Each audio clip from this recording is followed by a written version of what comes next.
«Хватит рыдать. Собирай вещи и убирайся из моего дома». Эти слова невестки ударили сильнее, чем пронизывающий январский ветер, что завывал меж могильных крестов на заснеженном кладбище. Она назвала меня бесполезной обузой на глазах у всех, кто пришел проститься с моим единственным сыном, с моим Димкой.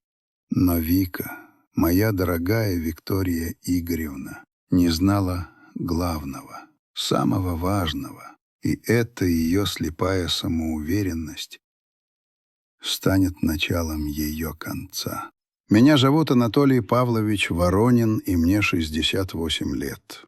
Всю жизнь я проработал главным бухгалтером на большом заводе, где цифры и документы учили одному простому правилу. Любая ошибка, даже самая мелкая, рано или поздно приводит к большим проблемам.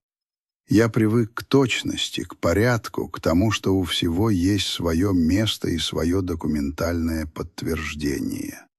Моя покойная жена, моя Маргарита, часто смеялась, что я и в жизни все раскладываю по полочкам, как в бухгалтерской книге. Возможно, так и было, но именно эта привычка, которую Вика считала старческим занудством, в итоге и спасет меня, а ее, наоборот, погубит. Все началось 2 месяца назад, в тот страшный день, когда ледяной звонок телефона расколол тишину моего дома на 2 части — до и после. Голос в трубке сухой и безликий сообщил о лобовом столкновении на скользкой трассе, о машине всмятку, о том, что мой сын, Дмитрий Анатольевич Воронин, скончался на месте. Мир рухнул. В одно мгновение из отца я превратился в старика, у которого отняли будущее. Виктория сразу взяла все в свои руки, как и подобает деловой и энергичной женщине. «Не волнуйтесь, Анатолий Павлович, я все организую», — сказала она тоном, нетерпящим возражений. И я, раздавленный горем, не стал спорить, что я тогда понимал в организации похорон. Мой мир сжался до размеров старого кресла в гостиной, в котором я сидел часами, тупо глядя в одну точку. А она действовала. Ее телефон не умолкал. Она выбирала ритуальное агентство, заказывала самый дорогой гроб из полированного дуба, утверждала меню для поминок. Все это с видом главнокомандующего, отдающего приказы в разгар сражения. Я был лишь тенью, статистом в этой трагедии, режиссером которой она себя назначила. Первый тревожный звонок прозвенел в ритуальном зале. Когда зашла речь о музыке, я, собравшись силами, тихо предложил: «Может, поставим ту песню Высоцкого? Кони привередливые». Дима ее очень любил. Мы ее слушали, когда дом этот строили. Он еще совсем пацаном был.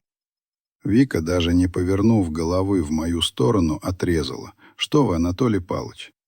Это слишком депрессивно. Нужно что-то более светлое, возвышенное». Она говорила это не мне, а распорядителю похорон. И тот тут же согласно закивал. Мое предложение было проигнорировано, словно я сказал какую-то глупость. В тот момент я впервые почувствовал себя не просто убитым горем отцом, а старым ненужным предметом в ее новом, только начавшемся мире без Димы. Она стояла там, в идеально скроенном черном платье, за немыслимые деньги, принимая соболезнования. Высокая, стройная, с безупречной укладкой и скорбным, но властным выражением на красивом лице. Я же сидел в стороне, в своем единственном приличном костюме, том самом, в котором 4 года назад хоронил Маргариту, и я видел, как смотрят на нас люди. На нее с сочувственным восхищением, на меня с жалостью. Вот, мол, сильная женщина. Все на себя взвалила. А старик совсем расклеился. Поминки проходили у нас дома. В моем доме. Хотя, судя по поведению Вики, он уже перестал быть моим. Она передвигалась по комнатам как полновластная хозяйка, отдавая распоряжения официантам из кейтеринга, следя, чтобы у всех в бокалах было налито. Я сидел в Димином старом кресле. В том, что мы купили ему на 16-летие, и чувствовал себя чужим на этом скорбном празднике жизни, который устроила моя невестка. Именно тогда, когда гости начали понемногу расходиться, она подошла ко мне. От нее пахло дорогими духами и холодом. Она отвела меня на кухню, плотно прикрыв за собой дверь. «Анатолий Павлович, нам нужно серьезно поговорить», — начала она без предисловий, глядя мне прямо в глаза. Ее взгляд был твердым, как сталь. «О чем, Вика?» — прошептал я, чувствуя, как внутри все сжимается от дурного предчувствия. «О вашем положении», — она сделала ударение на последнем слове, словно оно было ругательным. «Вы ведь теперь полностью на моем обеспечении. Дима вас содержал, а теперь его нет». Она сделала короткую паузу, давая мне осознать весь ужас ситуации. А я не могу нести на себе такое бремя. Бремя. Это слово прозвучало как пощечина. Оно звенело у меня в ушах, заглушая гул голосов из гостиной. Бремя. В своем собственном доме. Я и так была более чем щедра, позволяя вам жить здесь все эти годы, продолжала она, и ее голос становился все жестче. Но теперь все изменилось. Этот дом мой. Все имущество Димы теперь мое по закону. Я его единственная наследница. Я смотрел на нее, на это красивое, но злое лицо, и не мог произнести ни слова. Все, что я смог сделать, это медленно кивнуть. Она восприняла мой кивок как знак полного и безоговорочного поражения. В ее глазах промелькнуло торжество. Она не увидела, да и не могла увидеть, что за моим внешним смирением скрывался холодный, трезвый расчет моего бухгалтерского ума, который уже начал анализировать ситуацию. Она понятия не имела, что Дима никогда не был владельцем этого дома. Он вырос здесь, он любил этот дом, но он им не владел. Никогда. Она не знала о существовании старого советского железного шкафа в моем кабинете на цокольном этаже. Шкафа, где в 4 ящиках хранилась вся финансовая история нашей семьи за последние 40 лет. Каждая квитанция, каждый договор, каждый чек. Я, старый бухгалтер, никогда ничего не выбрасывал. И самое главное, она не знала о существовании папки с грифом «Семейный фонд». Но я забегаю вперед. В тот вечер я лишь молча кивнул. Я позволил ей поверить в свою полную победу. Я видел, как она, вернувшись к гостям, рассказывала нашей соседке, Елене Сергеевне. Анатолию Павловичу очень тяжело. Бедняга совсем не разбирается в финансах. Дима всегда все за него делал. Елена Сергеевна, знавшая меня 30 лет, с того самого дня, как я заложил первый камень этого дома, бросила на меня сочувственный взгляд. И я понял, что даже она поверила в эту ложь. Люди видят то, что хотят видеть. Вика хотела видеть перед собой сломленного, беспомощного старика, и она его видела. Моя старенькая «Лада», а не блестящий внедорожник. Мой скромный костюм, а не дорогие бренды. Мое тихое горе, а не показные рыдания. Она приняла скромность за нищету, молчание за слабость, а мою отцовскую щедрость к сыну за отчаянную зависимость. Когда последние гости ушли, она снова подошла ко мне у входной двери. «Я серьезно, Анатолий Павлович.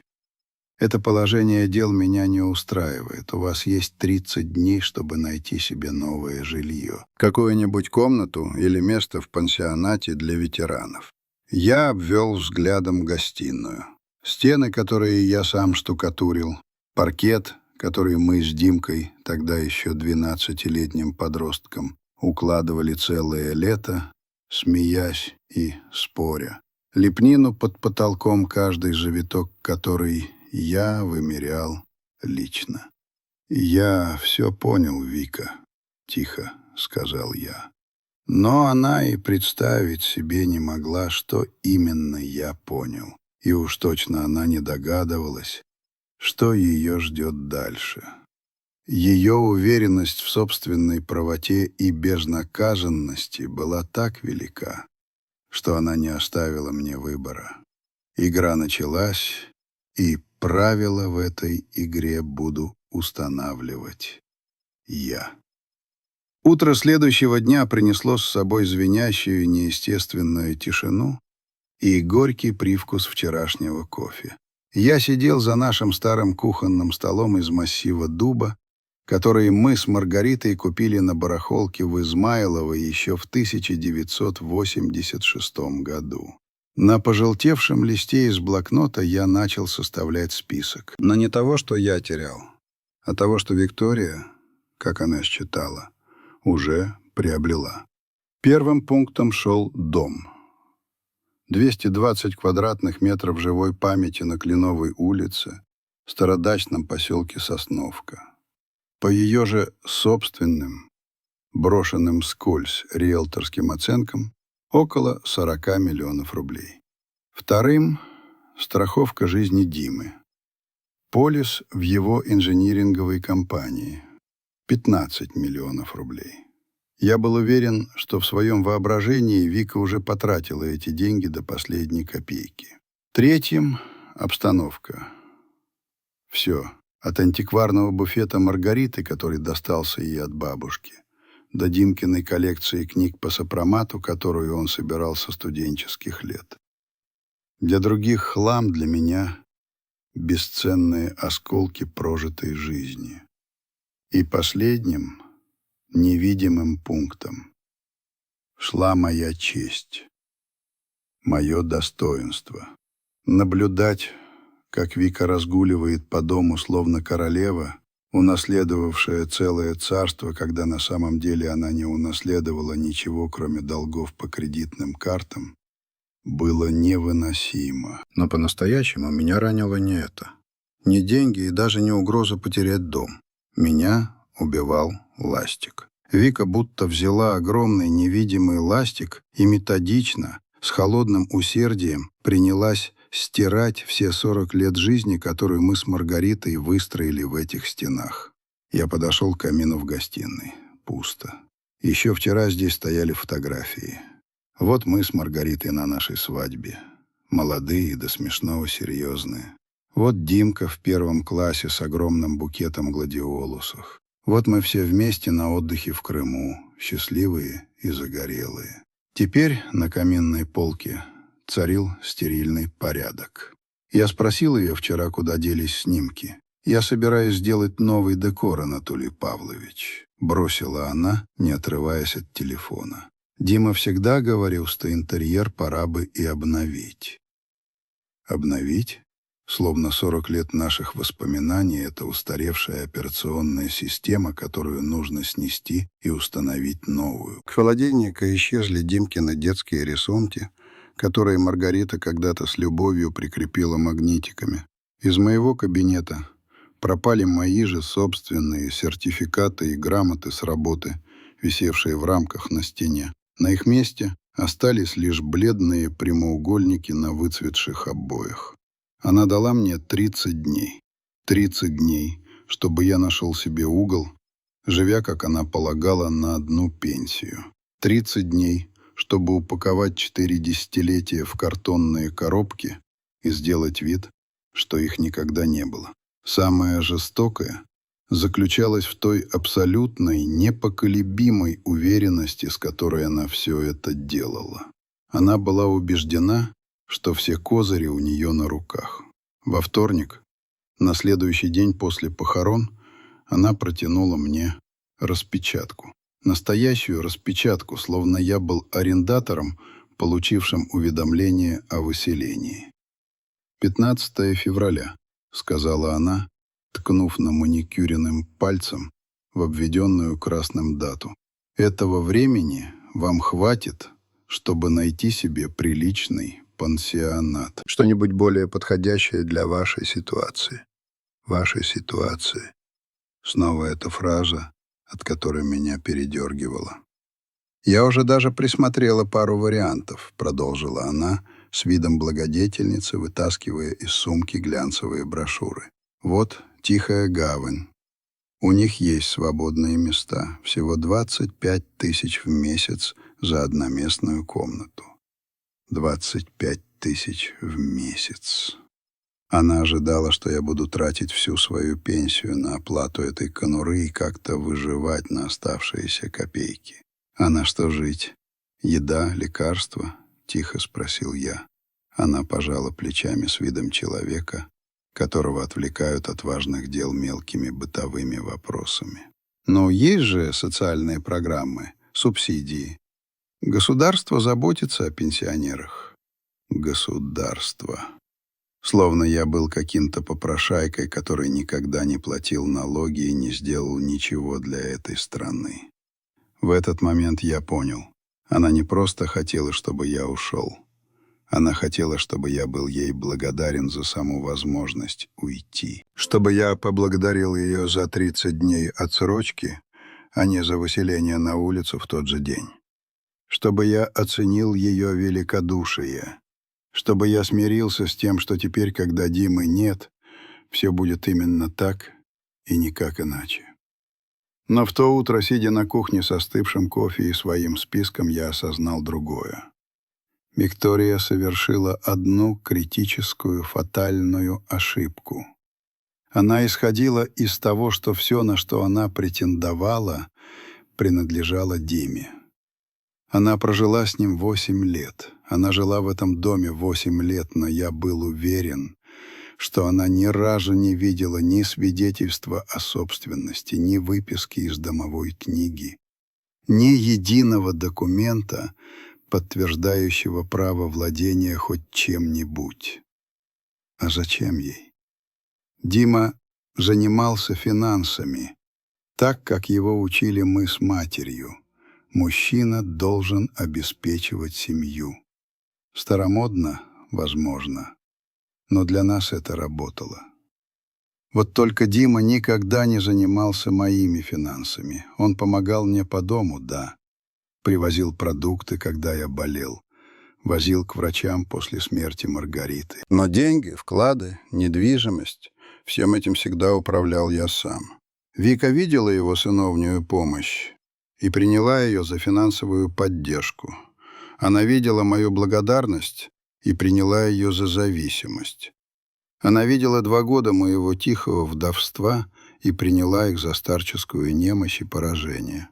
Если бы я сейчас промолчал, если бы я, как послушный старик, собрал свои пожитки и отправился доживать свой век в тихую гавань, что бы это значило? Что наглецы всегда побеждают? Что громкий голос важнее тихой правды? Что можно переписать историю и украсть чужую жизнь, если делать это достаточно уверенно? Что 40 лет нашего с Маргаритой брака ничего не значат? Что дом, который мы построили вместе, это просто кирпичи и доски?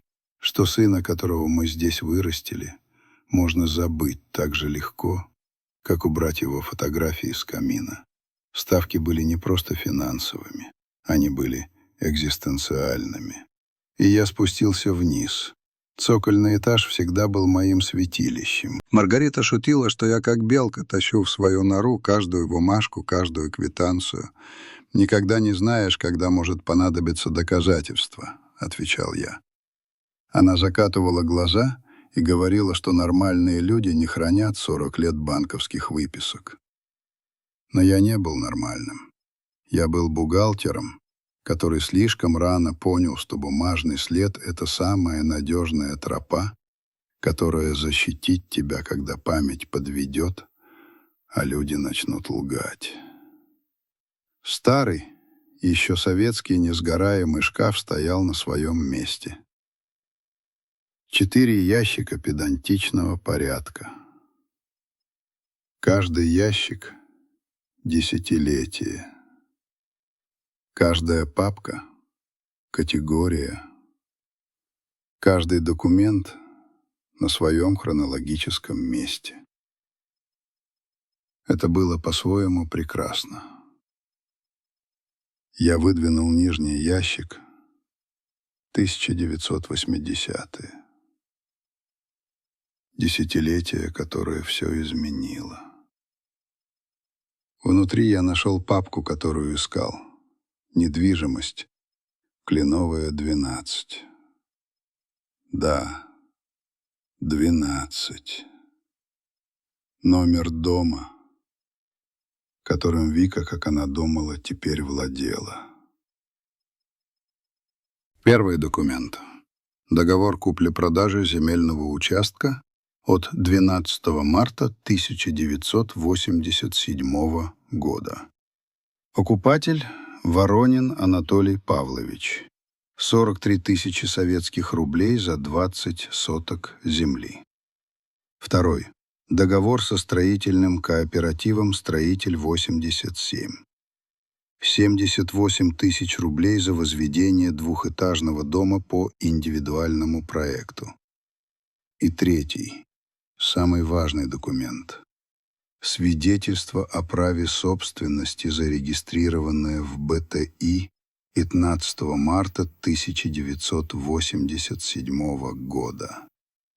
Собственник — Воронин Анатолий Павлович. Никаких долей, никакой совместной собственности, никакой ипотеки. Я заплатил за все наличными, до копейки.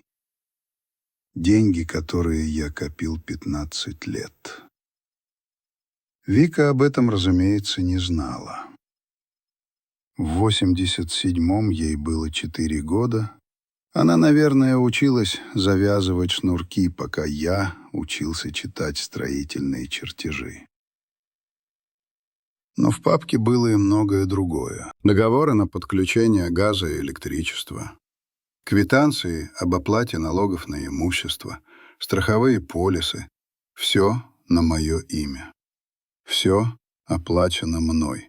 Все доказывало мое непрерывное владение домом на протяжении 37 лет. Имя Димы не фигурировало ни в одном из этих документов. Но настоящий сюрприз ждал меня в самом конце ящика. В тонкой картонной папке с простой надписью «Фонд». Это была та самая папка, о которой Вика точно ничего не знала. Внутри лежали бумаги, которые изменят все. Документы, рассказывающие историю, которую она даже не могла себе вообразить. Первый лист — нотариально заверенный договор о создании целевого семейного капитала от 15 июня 2001 года. Учредители — Воронин Анатолий Павлович и Воронина Маргарита Семеновна. Второй — свежая банковская выписка. Остаток на счете по состоянию на 31 октября 2024 года. 85 миллионов 341 тысяча рублей. Третий — перечень бенефициаров фонда. Имя Димы там было, но не как наследника, а как пожизненного получателя финансовой помощи на определенных условиях. Условиях, о которых Вика никогда не удосужилась спросить. Структура была простой. Пока мы с Маргаритой были живы, мы были распорядителями. После ее смерти я стал единственным распорядителем. Дима получал от фонда ежемесячные выплаты на поддержку уровня жизни семьи и образовательные цели. Но право собственности на основной капитал всегда оставалось за фондом. а значит, за мной. Дима жил комфортно, потому что я позаботился об этом. Диплом инженера, который я помог ему оплатить, свадьба, которую я помог им организовать, первый взнос за его машину — все это шло из средств фонда. Все это оставалось под моим контролем. Вика видела комфортный образ жизни своего мужа и решила, что он сказочно богат. Она видела его щедрость по отношению ко мне и решила, что это он меня содержит. Ей в голову не пришло, что деньги, которые текли от Димы ко мне, на самом деле были моими же деньгами, которые просто возвращались домой. Забавно, как работают предположения. Ты видишь то, что укладывается в твою картину мира, и игнорируешь все, что ей противоречит. Вика ожидала, что успешные молодые люди содержат своих стареющих родителей. И когда она увидела, как Дима помогает мне, она увидела именно это. Она и не подумала, что на самом деле это я помогал ему. Но в этой папке был еще один документ, самый важный для предстоящего разговора. Страховой полис Димы. 15 миллионов рублей. Все так, как и говорила Вика. Вот только выгода приобретателем по этому полису была не Воронина Виктория Игоревна, а целевой семейный капитал Ворониных, а значит, выгода приобретателем был я. Вика уже 2 месяца мысленно тратила деньги, которые никогда не были ее. Строила будущее, на фундаменте которого не существовало. Я закрыл ящик и вернулся наверх. В кухне я сделал себе бутерброд и задумался о времени. Вика дала мне срок до 15 февраля. Сегодня было 1. У меня было ровно 2 недели, чтобы решить, как поступить. Я мог позвонить ей прямо сейчас, объяснить все, показать документы, наблюдать, как ее мир рушится в прямом эфире. А мог подождать, позволить ей и дальше делать предположения, позволить ей копать себе яму глубже, позволить ей усвоить урок самым жестоким, но самым действенным способом.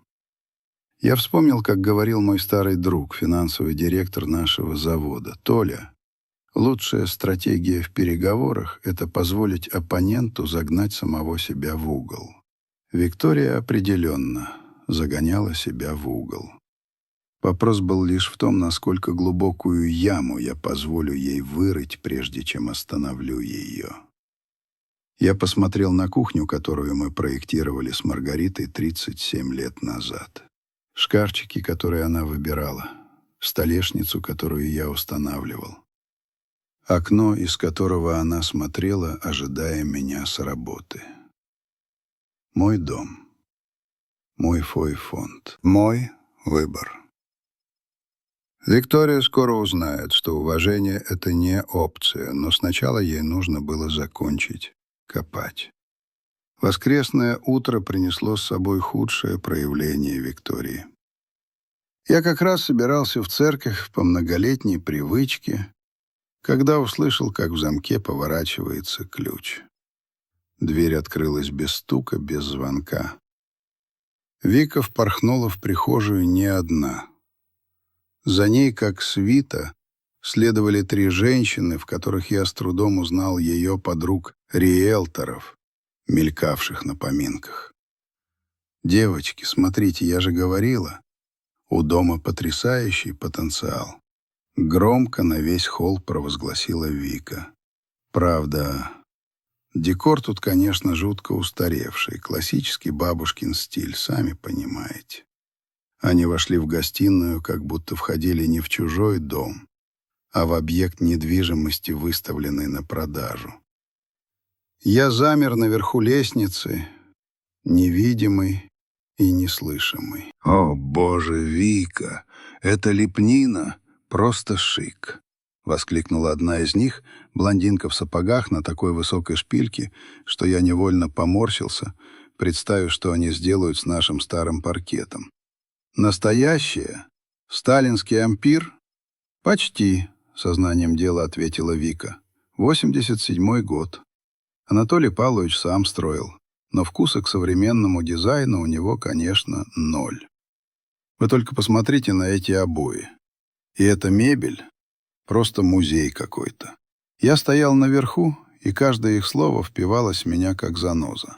Они ходили по комнатам, где прошел каждый день моей взрослой жизни, и каталогизировали мое прошлое, словно это была рухлядь на распродаже. «Кости, конечно, что надо», — изрекла вторая, деловито постучав костяшками пальцев по стене. «Но кухню придется сносить подчистую. Эти гарнитуры — такой нафталин из 80-х. Само собой», — тут же подхватила Вика. «Анатолий Павлович скоро переезжает в пансионат для ветеранов, так что у меня будут полностью развязаны руки для ремонта. Представляете, здесь можно сделать огромную кухню-гостиную, снести эту стену. Снести стену. Стену, у которой Маргарита ставила новогоднюю елку. Стену, на которой висел первый портрет Димки, нарисованный уличным художником в парке Горького. Полный контроль над моей кухней. Той самой, план которой мы с Маргаритой 6 месяцев чертили на миллиметровой бумаге. Я медленно начал спускаться. На мне был мой воскресный пиджак и свежая рубашка. Увидев меня, женщины на мгновение замолчали, но Вика тут же ввела ситуацию под контроль. «О, Анатолий Павлович, прекрасно, как раз вовремя. Хочу познакомить вас со своими коллегами». Ее голос был искусственно бодрым, как у диктора на утреннем шоу. Она представила их, а потом добавила, обращаясь уже к ним. «Это Анатолий Павлович, отец Димы, первоначальный владелец. Но сейчас он, скажем так, находится в процессе смены места жительства на более подходящее его статусу. В процессе смены. Словно я был не человеком, а офисом, переезжающим в другой бизнес-центр. «Анатолий Павлович», — сказала блондинка, одарив меня профессиональной улыбкой, «у вас такой атмосферный дом. Вы, должно быть, вложили в него много сил». «Вложил», — коротко ответил я. «Виктория нам сказала, вы переезжаете в Тихую гавань. Это прекрасное заведение, очень достойное». Я перевел взгляд на Вику. «Разве я туда переезжаю? Мы же это обсуждали, Анатолий Павлович. 15 февраля. Вы что, забыли?» В ее голосе прозвучали стальные нотки. «Я помню, что ты это обсуждала. Со мной», — спокойно уточнил я. В комнате повисла неловкая тишина. Подруги-риэлторы переглянулись. «Что ж», — кашлянула блондинка, — «нам, наверное, пора. Не будем мешать вам собираться в церковь». «Нет, подождите», — остановила ее Вика. «Анатолий Павлович, раз уж все здесь, может, вы расскажете коллегам о проблемах с домом? Ну, знаете, крыша подтекает, котел барахлит. Крыша не текла уже лет 10, с тех пор, как я полностью перекрыл ее финской черепицей. Газовый котел был новым, немецким. Я установил его 2 года назад. «Мне неизвестно ни о каких проблемах», — отчетливо произнес я. «Ну как же», — не унималась она, — «вы же сами жаловались, что кран в ванной на 2-м этаже капает и что в подвале весной сырость. Кран в ванной требовал замены копеечной резиновой прокладки. А в подвале было сухо, как в пустыне, благодаря гидроизоляции, которую я сделал своими руками». Улыбка на лице Вики стала натянутой. «Анатолий Павлович просто очень привязан к этому месту. Иногда он не замечает проблем, очевидных для других». «Каких, например, проблем?» — спросил я, глядя ей прямо в глаза. «Например, того факта, что вы больше не можете позволить себе содержать такой большой дом». Комната замерла. Даже ее подруги почувствовали, что она перешла черту. «Не могу позволить?» — переспросил я. Анатолий Павлович, мы же все это проходили. Вашей пенсии едва хватает на самое необходимое. А ты откуда это знаешь? Потому что я не слепая. Ее голос начал срываться на визг. Вы ездите на 15-летней «Ладе». Вы вырезаете купоны из газет для скидок в «Пятерочке». Вы не меняли в этом доме ничего со времен Ельцина. Одна из ее подруг сделала шаг к двери. «Вика, может, мы в другой раз?» «Нет, все в порядке», — отрезала она. Анатолий Павлович должен это понять. У него было 4 года, чтобы смириться с реальностью после смерти Маргариты Семеновны. «С какой это реальностью?» — не отступал я. «С той, что вы 70-летний старик с нищенской пенсией, который больше не в состоянии справляться с домом в 220 квадратов. Мне 68, поправил я. 68, 72, какая разница, суть в том? Суть в том, что ты делаешь выводы о моих финансах, не имея ни малейшего понятия о них. «Это не выводы, Анатолий Павлович, это наблюдение», — почти кричала она. «Наблюдение зачем? Затем, что вы 2 года жили за счет щедрости моего мужа. А теперь, когда Димы нет, вам придется столкнуться с реальностью». Слова «за счет щедрости» повисли в воздухе, как дым от едкого химиката. 3 риэлторши уже практически выстроились у выхода, ища глазами ручку двери. «Щедрости Димы», — повторил я, давая этому словосочетанию утонуть в оглушительной тишине. «Да, Дима платил ваши налоги на имущество. Дима оплачивал ваши коммунальные счета. Дима следил, чтобы у вас были продукты и лекарства. Разве?» Мой голос был тихим, но в наступившем молчании он прозвучал как набат. «Вы прекрасно знаете, что да. А ты откуда это знаешь? Потому что я была его женой. Я видела, как он выписывал чеки. Какие чеки, Вика?» Ее лицо залилось краской. «Чеки. На ваши расходы.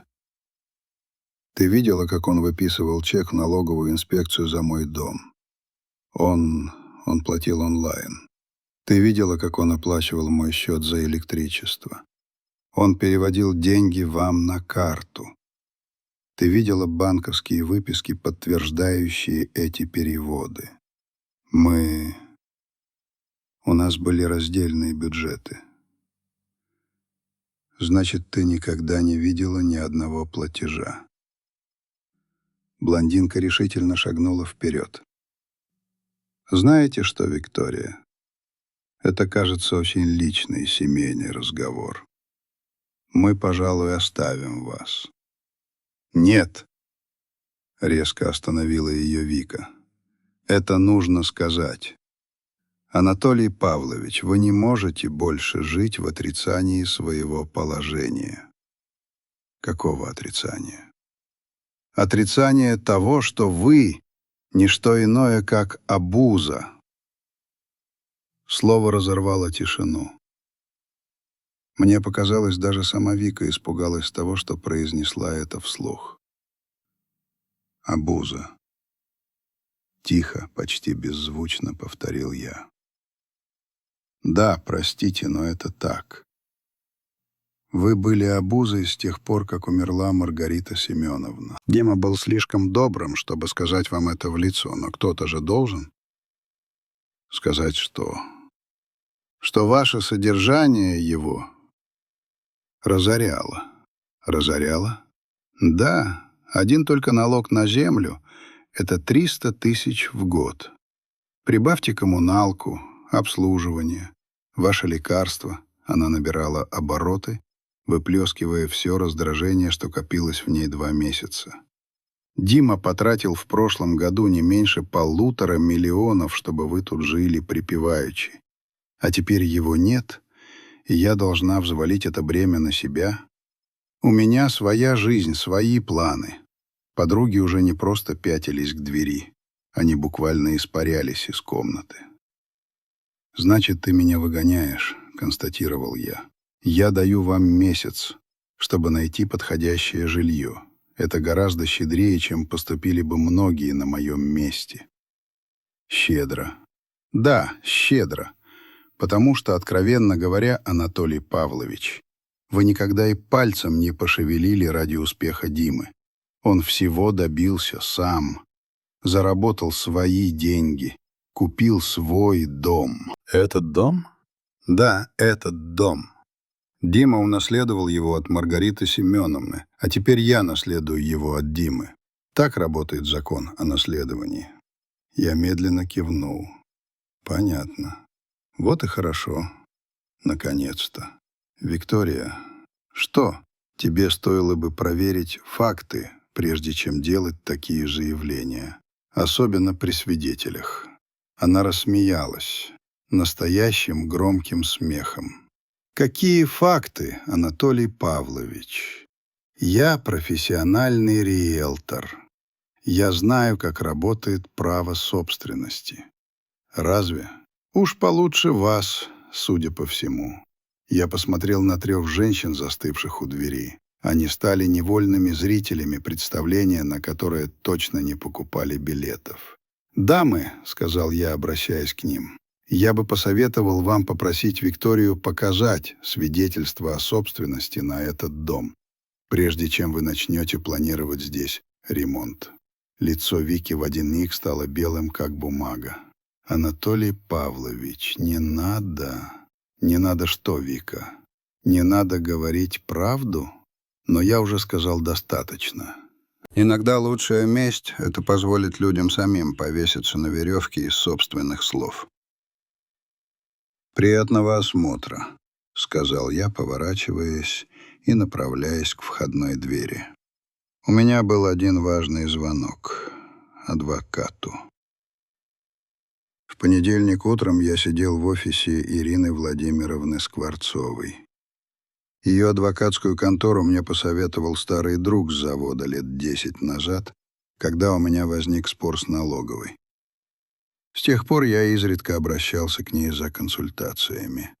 Ирина Владимировна, женщина лет 50, с острым проницательным взглядом и короткой стрижкой с проседью, была полной противоположностью моей покойной Маргариты, но в ней была та же основательность и несгибаемая порядочность. Она знала мою финансовую историю лучше, чем я сам. На полированном столе из красного дерева перед ней лежали 3 увесистые папки из моего архива. Те самые. Она методично, не торопясь, пролистала каждую. Ее тонкие пальцы аккуратно перебирали пожелтевшие от времени документы. «Анатолий Павлович», — сказала она наконец, откидываясь на спинку кожаного кресла и поправляя очки в тонкой оправе.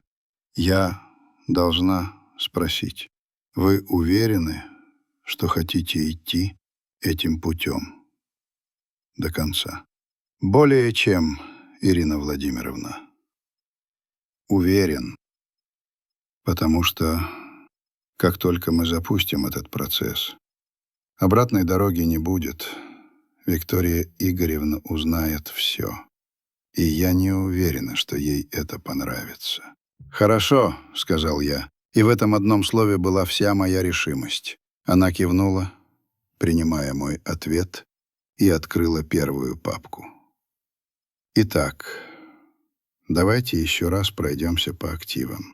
Свидетельство о собственности на дом по адресу поселок Сосновка, улица Кленовая, дом 12. Собственник Воронин Анатолий Павлович единолично. Зарегистрировано 15 марта 1987 года». Она подняла на меня взгляд поверх очков. Никаких обременений долей совместного владения. Вы заплатили наличными за землю и строительство. Верно. Она открыла вторую папку. Архивные квитанции об уплате налогов на имущество и землю за 37 лет. Все платежи произведены с вашего личного счета Договоры и счета за коммунальные услуги, газ, электричество, вывоз мусора — все на ваше имя. Контракты на обслуживание газового котла, ремонт крыши, установку сигнализации, заказчик Воронин А.П. Верно. Она взяла в руки третью, самую толстую папку.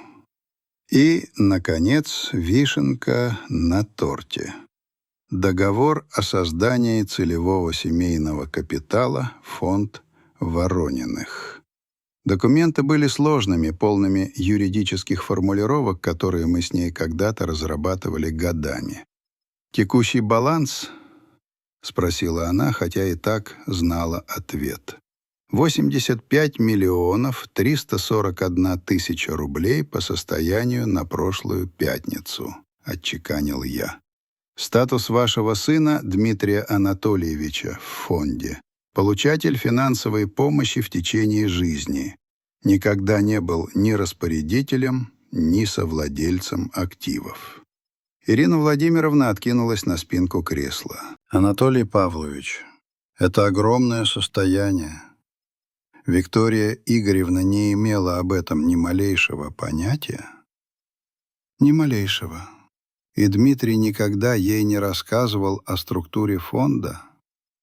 Дима был хорошим сыном. Но он был инженером, а не финансистом.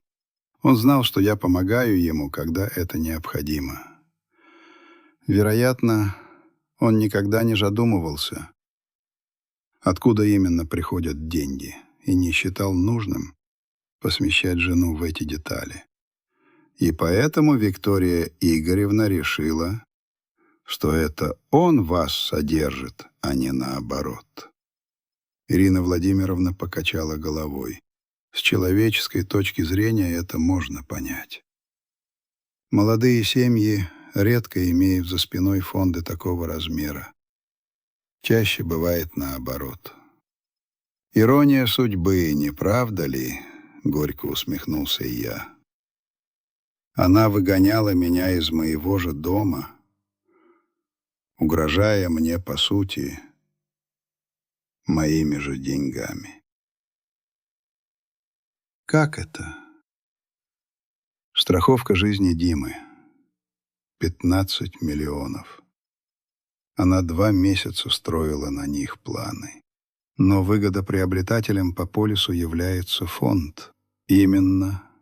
А значит, я. Ирина Владимировна взяла калькулятор и что-то быстро посчитала. Значит, давайте резюмируем. Виктория Игоревна считает, что унаследовала дом стоимостью 40 миллионов и 15 миллионов страховки. Итого 55 миллионов. Верно.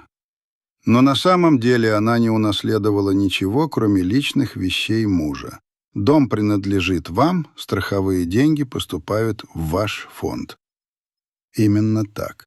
И при этом она обращалась с вами как с нищим нахлебником, планируя потратить почти 60 миллионов рублей, которые ей никогда не принадлежали. Вы все правильно поняли. Ирина Владимировна надолго замолчала, обдумывая ситуацию. Анатолий Павлович, я все же спрошу еще раз. Почему вы молчали 2 месяца? Почему не пресекли ее заблуждение в самом начале?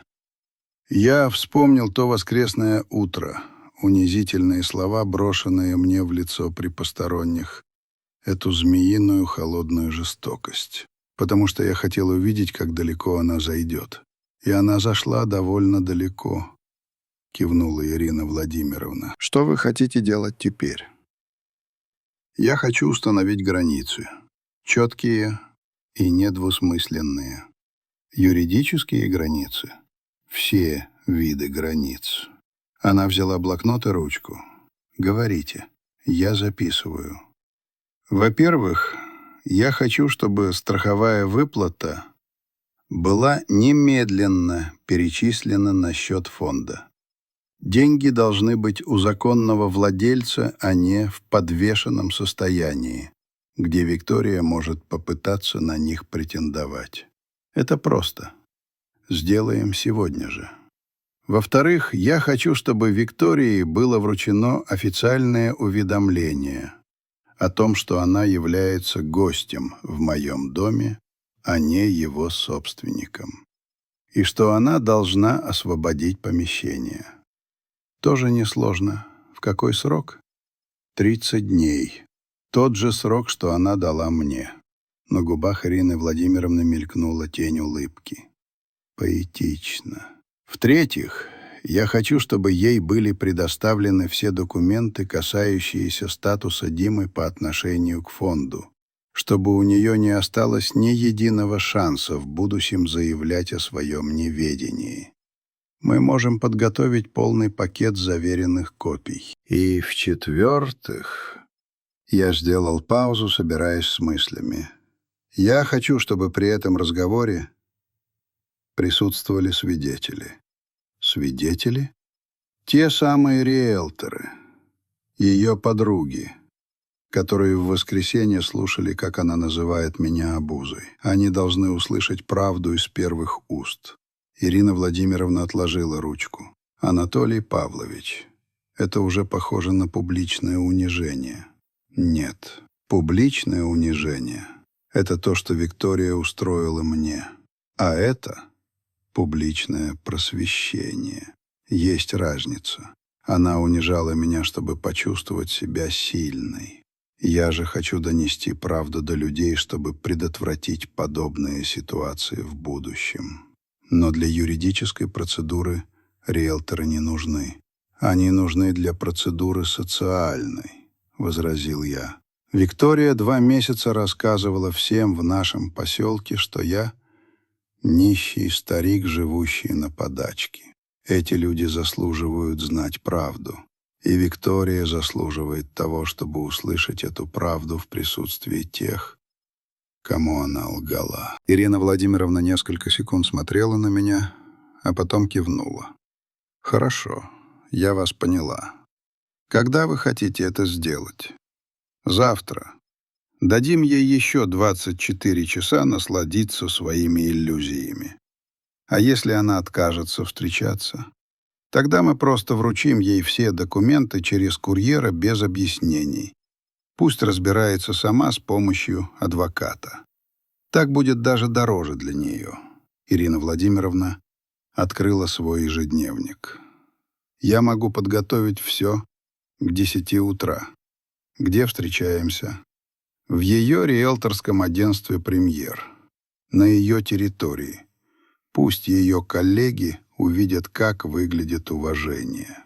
Она посмотрела на меня поверх очков. «Анатолий Павлович, я 30 лет занимаюсь юриспруденцией. Видела множество семейных споров. Дело ведь не в деньгах, правда? Нет. Дело в неуважении. В границах. Виктория должна понять, что нельзя обращаться с людьми как с вещами только потому, что они кажутся тебе слабыми и беззащитными. А если бы она с самого начала повела себя уважительно, тогда был бы совсем другой разговор, без колебаний ответил я. Я бы объяснил ей все с глазу на глаз, помог бы ей встать на ноги, дал бы время найти новое жилье, но она не была уважительной, она была жестокой. А между горем и жестокостью — пропасть. Ирина Владимировна закрыла папки. Я сделаю все необходимые звонки сегодня же. Спасибо. Вам спасибо, Анатолий Павлович. И если это что-то значит, я думаю, Дима гордился бы тем, как вы себя ведете. Я встал и пожал ей руку. Дима научил меня одной важной вещи. Какой же? Что тихая сила всегда побеждает громкое невежество. Он был умным мальчиком. Он учился у лучшего учителя. У жизни, Ирина Владимировна. У жизни. Выйдя из офиса на Морозную улицу, я подумал о сроках, которые установила Вика. 15 февраля. Завтра будет 5. Она скоро узнает, что некоторые дедлайны работают в обе стороны. И что некоторые предположения обходятся гораздо дороже, чем можно себе позволить. Тихий старик собирался заговорить. И когда тихие старики наконец начинают говорить, умные люди слушают. Виктория скоро узнает, насколько она на самом деле умна. Во вторник, ровно в 10 утра, мы с Ириной Владимировной вошли в стеклянные двери офиса агентства недвижимости «Премьер» на главной улице города. Виктория сидела за своим столом у окна и показывала какой-то молодой паре фотографии загородного дома на экране компьютера. Увидев нас, ее лицо за доли секунды сменило несколько выражений. От профессионально приветливой улыбки до недоумения и плохо скрытой тревоги. «Анатолий Павлович, что вы здесь делаете?» «Нам нужно поговорить, Вика», — спокойно сказал я. Молодая пара с интересом посмотрела на нас. «Я сейчас с клиентами?» — быстро нашлась она, включая режим деловой женщины. «Это может подождать?»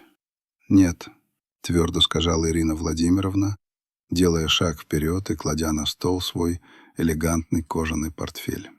«Скворцова Ирина Владимировна, адвокат. Нам необходимо обсудить некоторые срочные юридические вопросы, касающиеся наследства вашего покойного супруга». Слова «адвокат» и «юридические вопросы» произвели магический эффект. Разговоры в офисе стали тише. Молодая пара переглянулась. «Мы, наверное, в другой раз зайдем», — пробормотал муж, поднимаясь со стула. «Нет-нет, что вы, подождите», — слишком быстро сказала Вика. «Анатолий Павлович, пройдите в переговорную, я сейчас подойду». «Вообще-то», — сказала Ирина Владимировна, ее голос прозвучал на удивление громко в наступившей тишине. «Я думаю, вашим коллегам тоже будет полезно это услышать. В частности, тем 3 дамам, что были у вас в гостях в воскресенье. Я полагаю, они строят планы по ремонту, основываясь на некоторых предположениях, которые необходимо скорректировать». По офису, как круги по воде, разошлась полная, абсолютная тишина. Все риэлторы, делая вид, что смотрят в свои мониторы, на самом деле превратились в слух. «Анатолий Павлович, что все это значит?» В голосе Вики зазвенел металл. «Это значит, что мы поговорим о доме, Вика», — просто ответил я. «Мы уже все обсудили». «Нет, ты все обсудила, а я слушал». Клиенты Вики уже пятились к выходу. «Мы вам обязательно перезвоним», — бросила на ходу жена. Блондинка из воскресной компании, кажется, ее звали Джессика, осторожно подошла к столу Вики. «Вика, все в порядке?» «Да, все прекрасно», — отрезала та. «У Анатолия Павловича просто некоторые трудности с принятием его новой жизненной ситуации». «На самом деле», — вмешалась Ирина Владимировна, открывая свой портфель, «у Анатолия Павловича трудности с принятием его старой жизненной ситуации». «Что это значит?» Ирина Владимировна извлекла первую папку. «Это значит, что нам необходимо прояснить некоторые заблуждения относительно права собственности». «Нет никаких заблуждений», — выпалила Вика. «Я унаследовала дом Димы». «Какой именно дом?» — невозмутимо спросила адвокат. «Поселок Сосновка, Кленовая, 12. И у вас есть документы, подтверждающие это наследование. Завещание Дмитрия». «Да. В завещании все его личное имущество переходит мне. Его машина, его вещи, его дом. У Дмитрия Анатольевича не было в собственности дома». Слова упали в тишину офиса, как камни в тихий пруд. Все разговоры прекратились. «Что значит «не было»?» — прошептала Вика. Ирина Владимировна открыла папку и протянула ей свидетельство о собственности. «Дом по адресу Кленовая, 12, принадлежит Воронину Анатолию Павловичу. Приобретен 15 марта 1987 года. Единолично, без долей и обременений». Вика выхватила документ. Ее глаза бегали по строчкам, лицо из бледного стало мертвенно-белым. Это какая-то ошибка. Невозможно.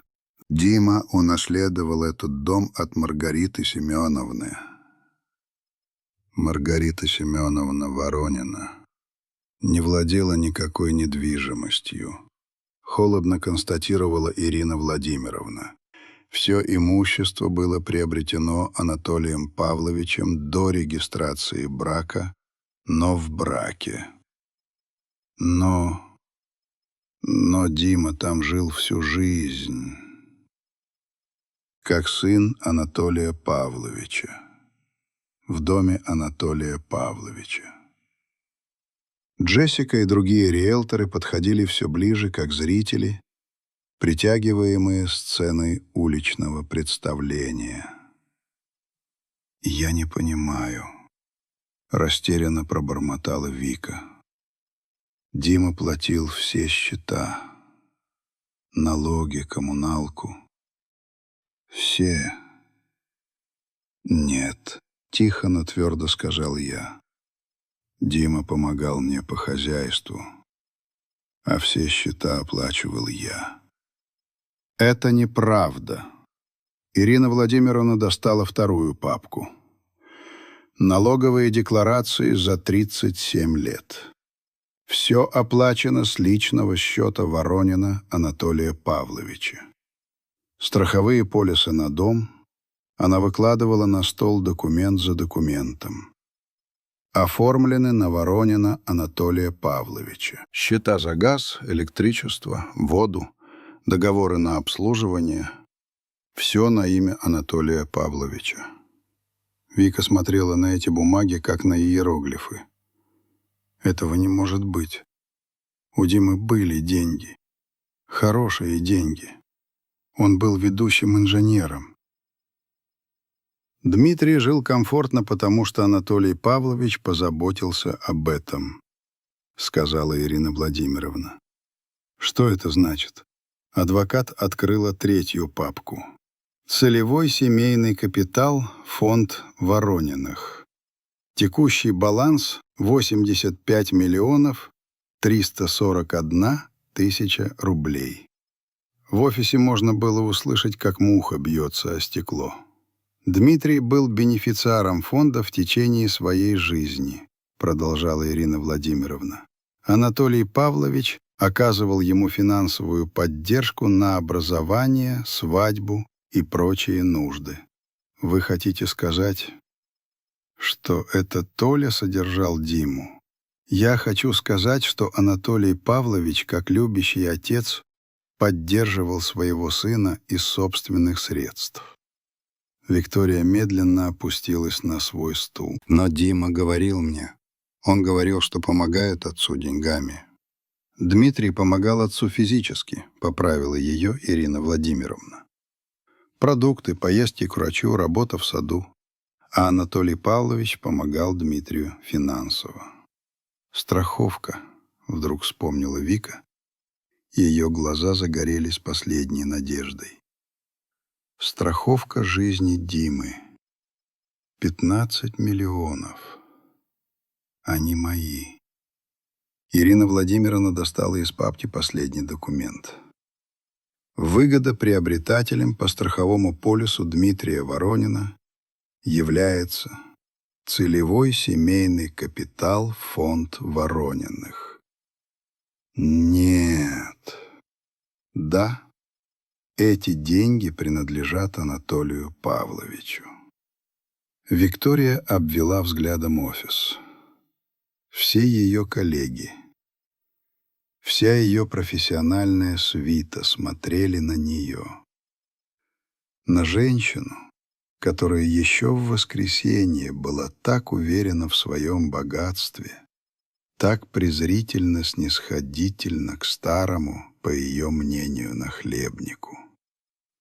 «Анатолий Павлович», — прошептала она, и в ее голосе впервые за все это время прозвучало что-то человеческое. Я не знала. «Ты не спросила», — ответил я. «Вы могли бы мне сказать?» «Ты могла бы спросить. уважительно.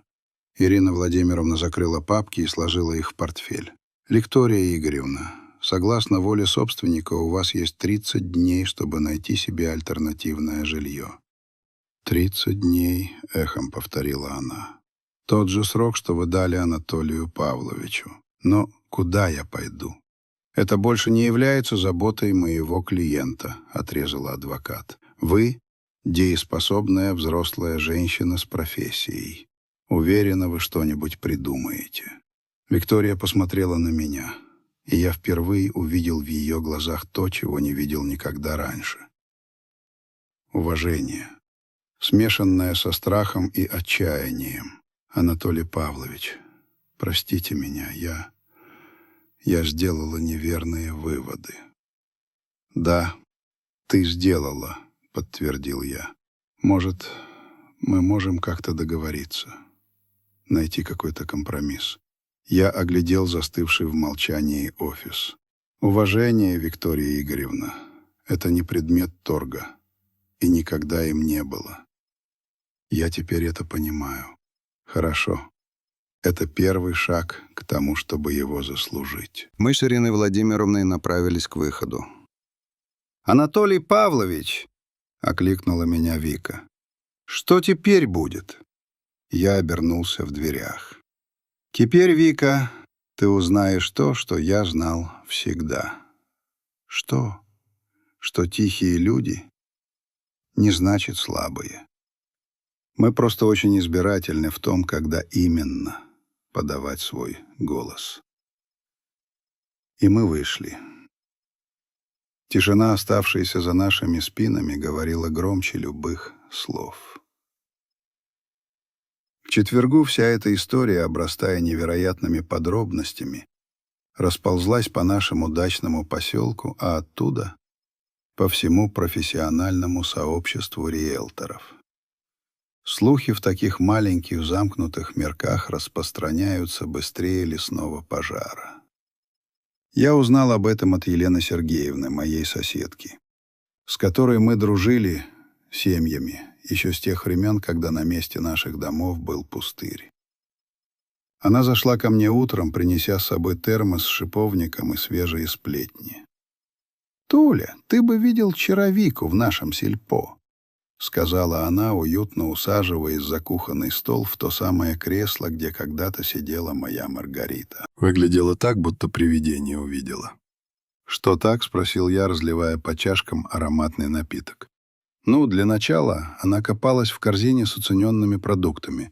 Вика, которая никогда не покупала ничего, кроме фермерского творога и импортного сыра. Елена Сергеевна задумчиво размешала в чашке ложку меда. И одна была. Совсем одна. Обычно за ней всегда тянется шлейф из этих ее подружек-риэлторш, будто она какая-то кинозвезда. «Может, были заняты?» — предположил я. «Или держат дистанцию теперь, когда вся правда вылезла наружу?» Елена Сергеевна всегда была тонким психологом в том, что касалось социальных связей. «Люди-то говорят, Толя, и говорят не в пользу Вики». «И что же они говорят?» — спросил я, хотя и так догадывался. «Говорят то, что и должны. Что она 2 месяца разыгрывала из себя жертву и наследницу, третируя тебя, старика, пока планировала потратить деньги, которые ей никогда не принадлежали. Что она проявила чудовищную недальновидность, что влезла в чужую семью со своим уставом. А в риэлторском бизнесе, как ты понимаешь, умение проверять документы — это основа основ. Ее репутация...» Елена Сергеевна сделала многозначительную паузу. Скажем так, сильно пострадала. В этот момент зазвонил мой мобильный телефон. Номер Ирины Владимировны. «Анатолий Павлович, добрый день. У нас есть некоторые подвижки». Без предисловий начала она. «Хорошие или плохие? Смотря с какой стороны посмотреть. Сегодня утром мне звонил адвокат Виктории Игоревны. Она наняла адвоката? Видимо, да. Он хотел обсудить возможность мирового соглашения». «Какого еще соглашения?» Виктория Игоревна хотела бы остаться в доме еще на 6 месяцев, а не на 30 дней. Она предлагает платить арендную плату. Внутри у меня что-то ёкнуло. И сколько же она предлагает? 100 тысяч рублей в месяц. Я едва не рассмеялся в трубку. За дом, рыночная аренда которого тянула минимум на 300 тысяч. Да, я так и предполагал, что вы отреагируете подобным образом. Услышала мою паузу Ирина Владимировна. Что вы ему ответили? Я ответила, что мы готовы рассмотреть разумные предложения. И что в вашем понимании разумное? 350 тысяч в месяц. Оплата за первый и последний месяц вперед, плюс обеспечительный депозит в размере месячной платы. Итого 1 миллион 50 тысяч рублей на стол прямо сейчас. Если она хочет остаться, пусть платит по рынку, как и любой другой арендатор. Она сможет себе это позволить. Это, Анатолий Павлович, как говорится, уже не наша проблема. Но ее адвокат дал понять, что в свете ее текущих обстоятельств это может быть затруднительно. Когда я закончил разговор, Елена Сергеевна изучающе смотрела на меня. «Вика хочет остаться?» «Хочет. За полцены. А ты?» А я сказал, что она может остаться за полную цену, как и любой другой человек с улицы. Елена Сергеевна одобрительно кивнула. Справедливо. Честно значит честно. В пятницу вечером ко мне заехал Миша Тихомиров, старый институтский друг Димы. Он стоял на пороге, переминаясь с ноги на ногу, и виновато смотрел в пол. «Анатолий Павлович, я приехал извиниться», — сказал он, тогда я пригласил его войти. «За что, Миша?» «За то, что поверил во всю эту историю, в версию Вики. Она ведь всем нам, всем друзьям Димы рассказала, что он вас полностью содержал, что вы сидите у него на шее. И я поверил. Простите. Должен был догадаться, что это не так. Почему же? Потому что Дима всегда с такой гордостью о вас говорил, как вы сами с нуля построили этот дом, как вы всю жизнь управляли своими финансами, как учили его финансовой грамотности. Он вами восхищался, а я... Так почему ты поверил Вике? Потому что это укладывалось в привычную схему. Он смущенно развел руками. Ну, знаете, пожилой отец, вдовец, взрослый успешный сын помогает. Это казалось таким естественным. Снова эти дурацкие предположения. Да, снова они. И я ведь не один такой. Многие ребята, друзья Димы, тоже поверили.